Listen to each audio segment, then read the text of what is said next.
자, 오늘 오전에는 4대 그룹 총수 등 대규모 경제 사절단이 참석한 비즈니스 포럼이 열렸는데 이들에 대한 관심도 높은 상황인데요.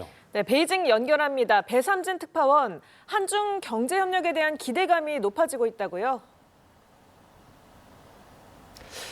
네, 잠시 후 이재명 대통령과 시진핑 주석 간 정상회담에서는 한중 경제 협력과 관련한 현안도 논의될 예정입니다. 중국 관영 매체들은 공급망과 디지털 경제, 관광, 인적 교류 등이 다뤄질 것으로 전망하고 있는데요. 미국과의 갈등이 이어지는 상황에서 한중 협력을 강조하려는 의도로 풀이됩니다. 이번 방중에 동행한 4대 그룹 총수 등 200여 명의 대규모 경제 사절단에도 관심을 나타내고 있습니다. 중국 내부에서는 이번 방중을 한중 협력 심화의 분기점으로 평가하고 있습니다.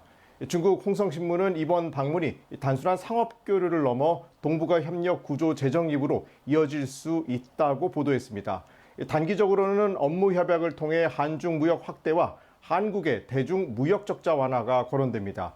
장기적으로는 인공지능과 수소에너지 등 신흥 산업 협력이 핵심 과제로 꼽히고 있습니다. 반도체와 배터리 분야에서는 공급망 안정과 첨단 산업 협력이 논의될 전망입니다. 중국 전문가들은 수직적 분업에서 수평적 협력으로 전환 가능성도 언급했습니다.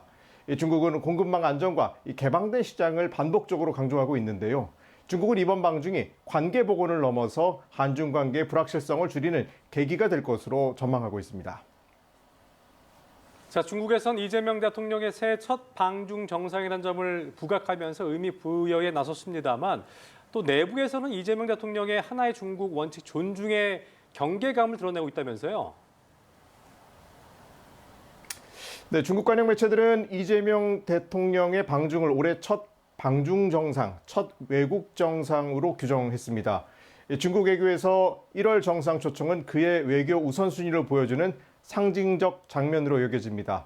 관영 양강망은 이번 방문이 한중 관계의 중요성을 드러낸 첫 행보라고 평가했습니다. 신화통신도 그 어느 때보다 중요한 시점이라고 의미를 부여했는데요. 논평에서는 보호무역과 작은 마당, 높은 울타리 표현으로 미국을 우회적으로 비판했습니다. 또 일본의 대만 유사시 발언 이후 중일 갈등이 고조된 상황도 배경으로 거론되고 있는데요. 중국 매체들은 이 대통령의 하나의 중국 원칙 존중 발언을 집중 보도했습니다. 중국은 대만과 일본을 둘러싼 긴장 국면에서 한국의 기존 원칙 재확인을 의미 있게 보고 있는데요. 이런 가운데 대만 언론은 중국이 한국에 4가지 요구를 제시했다고 보도했습니다. 하나의 중국 원칙의 공개 재확인과 주한미군 임무 확대 반대 등이 거론됐는데 우리 정부는 이를 사실 무근으로 일축했습니다. 이 대통령이 중국과 소통을 유지하면서도 미중 사이에서 균형을 잡는 외교가 중요한 과제가 되고 있다는 분석이 잇따르고 있는데요. 정치는 신중하게, 경제는 실용적으로 접근하는 이른바 정냉 경렬 전략이 통할지 주목된다는 반응이 많습니다. 지금까지 베이징에서 전해드렸습니다.